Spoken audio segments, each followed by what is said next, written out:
آگے کے لیے راستہ کیا ہونا چاہیے؟ کیونکہ ابھی تو راستے میں سوائے مجھے انارکی کے کوئی اور درست چیز نظر نہیں آتی، فساد نظر آتا ہے. ابھی 17 کو شروع ہو جائے گا، جب 20 سیٹیں ان کو نہیں ملیں گی تو کہیں گے الیکشن چرا لیا انہوں نے. جی یہ تو ایکسپیکٹڈ ہے، اور یہ جو ایجنڈا ہے یہ کوئی ملک دوست ایجنڈا نہیں ہے. لیکن اس وقت عمران خان صاحب جو ہے جسے کہتے ہیں نا فساد فلرز، اس راستے پہ چل پڑے ہیں، اور اس راستے پہ اتنا آگے نکل گئے ہیں کہ انہیں خود پتہ نہیں کہ اب یہ واپس کیسے مڑیں. اگر مڑنا بھی چاہیں گے تو جس حد تک یہ پہنچ گئے ہیں، جس حد تک انہوں نے پاکستان میں پولرائزیشن، معاشرے میں بگاڑ، یہ ویسے ایک ہسٹوریکل کیس اسٹڈی ہے کہ ایک شخص کس طریقے سے معاشرے میں اگر ایک ایسا بندہ ہو اور وہ معاشرے میں بگاڑ پیدا کرنا چاہے اور معاشرے کو منتشر کرنا چاہے، تو پاکستان جیسی سوسائٹی میں ہم نے ایسے برے حالات دیکھے تھے. اس ملک میں مارشل لاز بھی لگے، اس ملک میں ڈکٹیٹرز بھی آئے. آپ نے کبھی ایسا ماحول دیکھا؟ اس ملک میں لیڈرز کی جانیں گئیں، اس ملک میں لیڈرز ان کے اپنے دور میں رہے، ان کے اپنے دور میں کون جیل میں نہیں رہا؟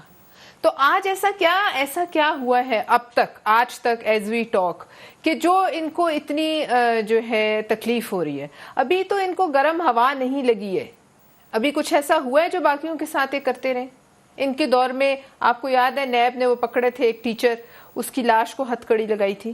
وہ جو بزرگ پکڑے تھے، یاد ہے آپ کو وائس چانسلر؟ کچھ جرنلسٹوں کے ساتھ ہوا تھا. اچھا، اس کے علاوہ آپ دیکھیے کون سا لیڈر ان کے دور میں نہیں رہا جیل میں. انہوں نے کہا ایسا ہی موسم تھا، سخت گرمی اور حبس کا، انہوں نے کہا میں ان کے اے سی اتاروں گا منہ پہ ہاتھ پھیر کے. یاد ہے امریکہ میں؟ اس کے بعد زرداری صاحب نے اپنا پنکھا بھی بند کر دیا تھا.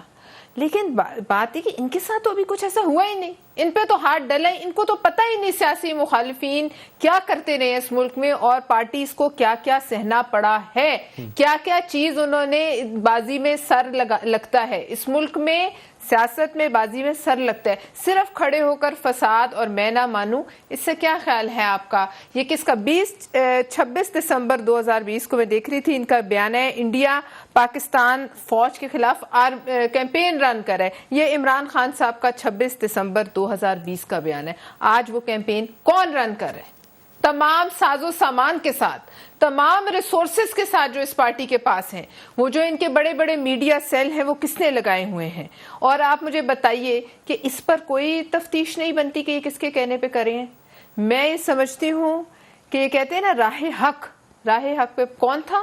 راہ حق پہ حکیم سعید صاحب تھے، جو آج سے 21 سال پہلے یہ فتنہ دیکھ گئے اور لکھ گئے، ریکارڈ کر گئے.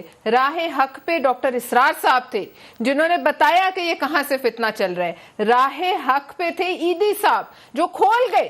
اتنے بڑے نہ وہ کوئی طاقتور شخص تھے اور نہ ان کے پیچھے ایسی ٹرولرز کی فوج تھی، لیکن وہ کھول کے چلے گئے کہ کیا انہوں نے انہیں کرنے کو کہا اور کس طریقے سے منتخب حکومت کا تختہ الٹنے کے لیے یہ ساتھ ساتھ پھرتے تھے. آج یہ ہمیں بتا رہے راہ حق کیا ہوتا ہے. آج یہ بتا رہے اللہ کیسے حساب لے گا. یہ بھی انہوں نے بتانا ہے کہ فوج سے اللہ کیسے حساب لے گا، آپ سے اللہ کیسے حساب لے گا، ججز سے اللہ کیسے حساب لے گا. خدا کا واسطہ ہے کوئی ان کو بریک لگانے والا ہے یا نہیں ہے؟